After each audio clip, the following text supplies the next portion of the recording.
আজকে একটা সিক্রেট মশলা তৈরি করে দেখাবো। তো এই মশলাটা এইভাবে তৈরি করে রাখা যায় অনেক দিন পর্যন্ত ফ্রিজে।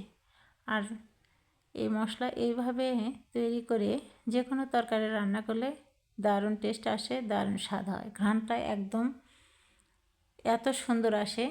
তো এই মশলাটা তৈরি করার সময় সুন্দর ঘ্রাণ আসে, দেখে কাঁচায় খেতে মন চায়। তো এই মশলাটা আমাকে বানিয়ে দিয়েছে প্রথম একটা ডাক্তারের বউ। তো পরে আমি এই মশলাটা এইভাবে বানিয়ে রেখে অনেক দিন পর্যন্তই তরকারি রান্না করে খেয়েছি, আসলেই ভালো লেগেছিল। তো দেখতে পেয়েছিলেন আমি ওখানে কি কি নিয়েছিলাম। তো সেগুলো একটা একটা করে আমি ভেজে নেব হালকা করে। তো মরিচ যে যেমন খাবেন ঠিক তেমনই দিবেন, কোনো সমস্যা নেই। তো সেভাবেই সবগুলো আমি ভেজে নেব। তো একা একা মোবাইল ধরা, আবার ভিডিও করা, আবার কাজ করা অনেক কষ্ট হয়। একটা ভিডিও করতে অনেক কষ্ট হয়, ভয়েস দিতেও অনেক কষ্ট হয়, এডিট করতেও অনেক কষ্ট হয়। তারপরেও চেষ্টা করি, এখনও ফল পাইনি, কী হবে জানি না। তো এই মশলাটা তৈরি করে দেখায়, তার মাঝে আরেক কিছু কথা বললাম। তো দেখতে পাচ্ছেন সবগুলো আমি ভেজে নিয়েছি। আদা, পেঁয়াজ, রসুন, শুকনো মরিচ, গোটা জিরা, ধনিয়া, তেজপাতা, তো হালকা করে সবগুলো আমি ভেজে নিয়েছি।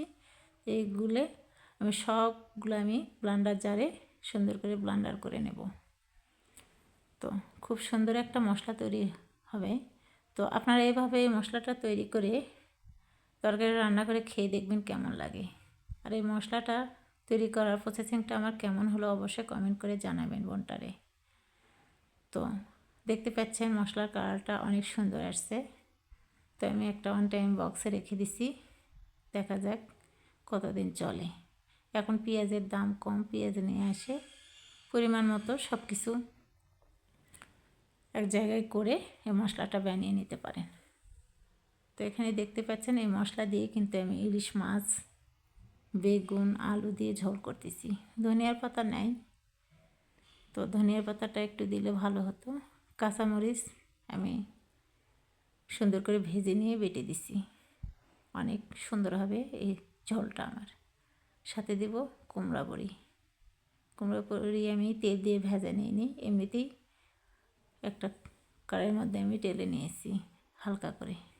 কত আর তেল খাবো, তেল খেতে খেতে শরীরে তেল ধরে গেছে। মানুষ বলে যে তেল ধরছে, এদিকে তেল বেশি খেয়ে তেল ধরছে, সেটা তো আর কেউ বোঝে না। তো এই পর্যন্ত আজকে আমার